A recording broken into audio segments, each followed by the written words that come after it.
I was strolling down Manhattan the other day after work and I wanted to show you a few art pieces I found interesting. Here's the old tree by Pamela Rozenkranz from Zurich, Switzerland.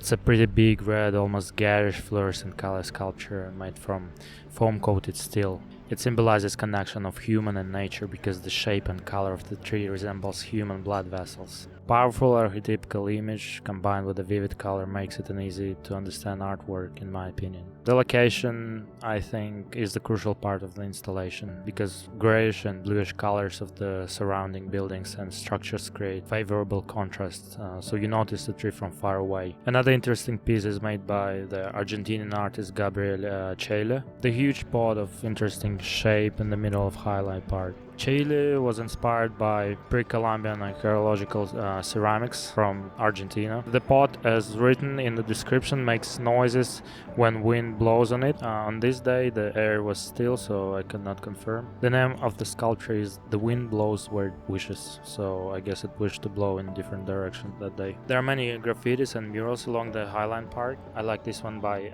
Chanel Abney. It's a simplistic yet pleasant, colorful collage of different symbols of New York. You see pizza slice, subway line symbols, New York Yankees logo.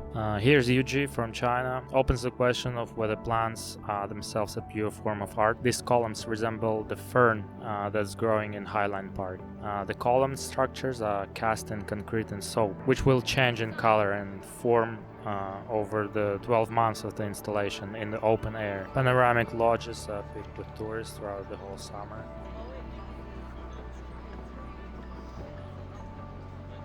Here, enjoy this Chinese Erho player for a moment.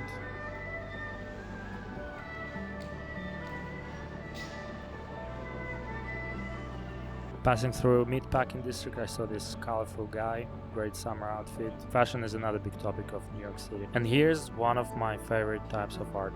It's sort of disguised in an urban fabric. I think it's both beautiful, clever, and sends so many messages. This piece is part of so-called Toynbee tiles, and the pieces combine topics of Stanley Kubrick, Space Odyssey, and ideas of prominent historian Toynbee. Another great mural by famous artist from Brazil, Eduardo Kobra. He's best known for his massive scale, brightly colored murals infused with bold lines. He started doing it at the age of 11 and since then made over 3,000 works in different countries. Here's the work of a French photographer and street artist, Rene, also known as JR. He fly posts large black and white photographic images in public locations. He states that the street is the largest art gallery in the world. I agree.